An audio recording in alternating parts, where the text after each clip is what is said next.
इसी के साथ समय हो गया है उत्तर प्रदेश की खास खबर का। चलिए देख लेते हैं कौन सी बड़ी खबर आ रही है उत्तर प्रदेश से। बुलंदशहर से सनसनीखेज खबर सामने आ रही है। कोतवाली नगर पुलिस द्वारा वरिशा हत्याकांड का खुलासा करते हुए उसके पति सास ससुर को दहेज हत्या में भेजा था जेल। आज वरिशा जिंदा सही सलामत पेश हुई है पुलिस के सामने। दिनांक 23/7/20 को आमिर निवासी इस्लामाबाद कोतवाली नगर द्वारा एक तहरीर दी गई थी, जिसमें अपनी पत्नी वरिशा के गायब होने की सूचना पुलिस को दी गई थी, जिसके आधार पर पुलिस ने शिकायत दर्ज कर ली थी। वहीं 27/7/20 को गाजियाबाद के साहिबाबाद थाने क्षेत्र में एक अटैची में एक महिला का शव बरामद हुआ था। सोशल मीडिया के माध्यम से इस्माइल नामक युवक ने इस शव की शिनाख्त अपनी बहन वरिशा के रूप में की थी। बुलंदशहर सीओ श्रीमती दीक्षा सिंह वरिशा की मां भाई को लेकर गई थी गाजियाबाद। देखने के उपरांत दोनों ने भी शव की शिनाख्त की थी, जिस आधार पर पुलिस ने वरिशा के भाई इस्माइल की तहरीर पर वरिशा के पति सास ससुर को दहेज के हत्या के आरोपी दोषी मानते हुए जेल भेज दिया था। अचानक से वरिशा अपने मायके गांधी पार्क थाने क्षेत्र में एक महिला सिपाही से संपर्क करके खुद के बारे में जानकारी देती है, जिसकी सूचना के आधार पर पुलिस तुरंत पहुंचती है और पूरी कार्रवाई में जुट जाती है। वरिशा के मुताबिक पति मारपीट करता था, जिसके कारण मौका देखकर चली गई। नोएडा की एक फैक्ट्री में महिला के साथ रहकर काम कर रही थी। ससुराल पक्ष के जेल जाने की खबर मिलने पर उसने पुलिस के सामने आने का फैसला लिया। दिनांक 23/7/20 को कोतवाली नगर बुलंदशहर में आमिर सन ऑफ मुस्लिम निवासी इस्लामाबाद थाना कोतवाली नगर के द्वारा एक तहरीर दे करके अपनी पत्नी के गायब हो जाने के संबंध में सूचना दी गई, जिसके आधार पर गुमशुदगी दर्ज की गई। दिनांक 27/7/20 को गाजियाबाद में न्यू हिंडम क्षेत्र है, साहिबाबाद थाना क्षेत्र में, वहाँ एक अटैची में अज्ञात महिला का शव मिला और सोशल मीडिया के माध्यम से उस शव को देख करके एक इस्माइल नामक व्यक्ति ने थाने को सूचित किया, गाजियाबाद को, साहिबाबाद थाना गाजियाबाद को, कि ये शव उसकी बहन का है। उस व्यक्ति को रात में ही साहिबाबाद पुलिस के द्वारा थाने में बुला करके शव की शिनाख्त कराई गई। पुनः उसने देखने के बाद भी, फिजिकली देखने के बाद भी उस शव की शिनाख्त अपनी बहन वरिशा के रूप में किया। इसके बाद उस इस्माइल नामक व्यक्ति को लेकर के साहिबाबाद की पुलिस कोतवाली नगर बुलंदशहर आई, जहां पर वरिशा की मां अलीगढ़ से आ चुकी थी और उसने भी उस शव के फोटोग्राफ को देखा और उसे अपनी बेटी के रूप में पहचाना। इसके बाद उसके भाई के द्वारा एक तहरीर देकर थाना कोतवाली नगर बुलंदशहर में दहेज हत्या का मुकदमा दर्ज कराया गया, जिसमें पति सास ससुर को अभियुक्त बनाया गया और ये बताया गया था कि ये लोग दहेज के लिए प्रताड़ित करते थे। 1 जून 2020 को शादी हुई थी और शादी के बाद से ही दहेज के लिए उसे तंग किया जा रहा था, मारपीट की जा रही थी और इसी क्रम में उसे मार करके उसकी हत्या करके शव को गायब कर दिया गया है। इस आधार पर दहेज हत्या का मुकदमा थाना कोतवाली नगर बुलंदशहर में दर्ज हुआ। रात में ही साहिबाबाद पुलिस के साथ उसकी मां और उसका भाई पुनः वापस गाजियाबाद जाते हैं।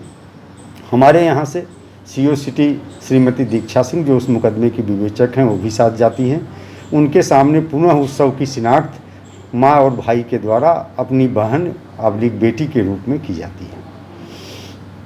इसके बाद 2 दिन बाद दूसरे दिन इस अभियोग में प्राथमिक छानबीन में सत्यता पाए जाने पर पति सास ससुर को अभियुक्त के रूप में गिरफ्तार कर जेल भेज दिया गया। आज एक भी बिल्कुल डिफरेंट परिस्थिति में एक महिला अलीगढ़ में गांधी पार्क थाना क्षेत्र में एक महिला सिपाही से मिलती है और बताती है कि वह अलीगढ़ की रहने वाली है। उसकी शादी बुलंदशहर में हुई थी और उसे विभिन्न माध्यमों से जानकारी में आया कि उसके माता और भाई ने एक अज्ञात महिला के शव को उसके रूप में पहचान किया और उसे दफना दिया गया है और कुछ लोगों को जेल भिजवा दिया गया है उसके हत्या के जुर्म में। इस बात की जानकारी बुलंदशहर पुलिस को पब्लिक के माध्यम से हुई और हमने एक टीम तत्काल भेज करके उस लड़की को बुला लिया है। प्राथमिक पूछताछ में उस लड़की ने बताया कि 1 जून को उसकी शादी हुई थी, 1 जुलाई को वो अपने मायके पहली बार वापस गई और वहाँ से 17 तारीख को वापस आई। वापस आने के बाद उसके पति सास ससुर ने उसके गहने छीन लिए, उसके साथ मारपीट की और ये आरोप लगाया कि उसके माता पिता ने गहने चुरा लिए हैं। मारपीट अधिक होने के कारण 22 जुलाई की रात को उसने बताया कि उसके पति ने पुनः उसे बहुत पीटा, उसका गला दबाया, नाक से खून आ गया। इसके बाद 23 को दोपहर में जब घर में कोई नहीं था तो वो दुखी होकर के घर छोड़कर चली गई। इस महिला के द्वारा ये भी बताया गया कि ये नोएडा गई, नोएडा में पहुंच करके ये पहले कभी वहाँ काम कर चुकी है। नोएडा में भंगेल नामक स्थान पर कोई इलेक्ट्रिकल के सामानों के निर्माण की कंपनी है, वहाँ काम कर चुकी थी। उसी क्षेत्र में गई और एक सुनीता नाम की महिला के साथ अब तक थी। आज ये उसी क्रम में वापस अलीगढ़ जा कर के उस महिला कांस्टेबल से मिली और इसने पूरी बात बताई। अब यहाँ 2-3 चीज़ें उल्लेखनीय हैं। एक तो जिस महिला का शव प्राप्त हुआ था उसका बिसरा सुरक्षित कर लिया गया था क्योंकि उसमें मृत्यु का कारण स्पष्ट नहीं था। दूसरा, चूँकि पुलिस को ये आशंका थी कि हो सकता है शिनाख्त में गलती हो जाए, इसलिए उसका DNA संरक्षित करा लिया गया था ताकि भविष्य में अगर कभी इस तरह की कोई समस्या आए तो उसका निराकरण किया जा सके। और आज चूँकि महिला जीवित लौट आई है और इसके बयानों से स्पष्ट है कि इसके साथ दहेज प्रताड़ना, मारपीट हुआ है। अतः जो अपराध इसके भाई द्वारा दर्ज कराया गया था उसमें से धारा 304B को विलोपन किया जा रहा है क्योंकि महिला जिंदा है। शेष धाराएं दहेज उत्पीड़न की धारा, मारपीट की धाराएं यथावत रहेंगी और इसमें हम कल न्यायालय को सूचित कर रहे हैं। साथ ही गाज़ियाबाद पुलिस को इस संबंध में अवगत करा दिया गया है कि उनके यहाँ 27 तारीख को बंद अटैची में जो अज्ञात महिला का शव मिला था जिसकी शिनाख्त वरीशा के रूप में की गई थी, वो शिनाख्त गलत पाई गई है। उस संबंध में वो अपने स्तर से अग्रिम वैधानिक कार्रवाई करें। भाई साहब, क्या नाम है आपका? इस्माइल नाम है सर मेरा। कल जो गाजियाबाद के साहिबाबाद में एक लाश मिली थी, वो किसकी थी? आपकी क्या लगती थी वो? जी, वो मेरी छोटी बहन है। अच्छा, कब से लापता थी? वो 23 जुलाई से लापता है। 23 जुलाई 2020 से? जी। कहाँ से लापता हुई थी? बुलंदशहर ससुराल से अपने।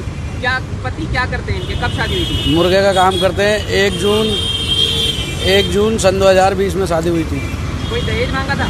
जी, दहेज मांगा था। कितना? बोल रहे थे हमारा काम है उसका मुर्गे का, हमें गाड़ी दो। मच्छी का काम है हमारा, गाड़ी दो हमें, और फ्रिज दो, वॉशिंग मशीन दो हमें। सारा दहेज मांग रहे थे। हमने जितना हमारी गुंजाइश थी हमने उतना दिया, उसके बावजूद भी अलग मांग रहे थे। तो जब ये जुलाई में लापता हुई तब आपने रिपोर्ट दर्ज कराई थी? जी, कराई है। क्या कहा था पुलिस ने बुलंदशहर में? बुलंदशहर में ये बात हुई थी कि अभी कुछ पता नहीं चल रहा है ना, ये बोल रहे हैं भाग गई। उल्टे सीधे बयान दे रहे थे कि भाग गई, ये हो गया वो हो गया, हमारे पैसे लेके भाग गई। अच्छा। हाँ, फिर हमने कंप्लेंट करी, लड़के को बुलाया, उसको वहाँ पुलिस ने पूछताछ करी तो लड़के ने बताया कि जेवर मैंने चुराया, जेवर चोरी हुआ था उसको। कौन से लड़के ने? उसके पति ने। अच्छा, क्या नाम है पति का? आमिर। अच्छा, आमिर सनौफ मुस्लिम नाम है उसके पापा का। अच्छा। और आगे क्या हुआ फिर? 16 तारीख को हमारे घर पे थी, उनके पापा गए घर से लेके आए उनको, मेरी बहन को। अच्छा। 17 तारीख को उन्होंने खबर दी कि जेवर चोरी हो गया। अच्छा। बोल रहे जेवर चोरी हो गया। मैंने कहा कंप्लेंट करें, वो कह रहे नहीं कंप्लेंट क्या करें, जेवर तो और बन जाएगा, हाथ पैर सही सलामत रहेंगे, जेवर बन जाएगा। हम भी किस पर शक है, ये यहाँ कैसे पहुँची होगी? हमें उसके बाप पे, उसके पति पे और उसकी सास पे शक है, उन्हीं लोगों ने ये काम करा है। अच्छा, क्यों किया होगा? ये जी दहेज के लिए ही करा है। आपको पता है कि इन हालात में डेड बॉडी मिली थी, सूटकेस में मिली थी? जी। सूटकेस को पहचानते हैं आप? सूटकेस को हम नहीं पहचानते, लेकिन हम बॉडी को पहचानते हैं, हमारी बहन है। क्या नाम है? थोड़ा बहन के बारे में बता दीजिए। मेरी बहन का नाम बरीसा है और उम्र 20 साल है। उम्र 20 साल है। कब गुमशुदा हुई थी? जी, गुमशुदा कौन सी तारीख को? 23 जून को।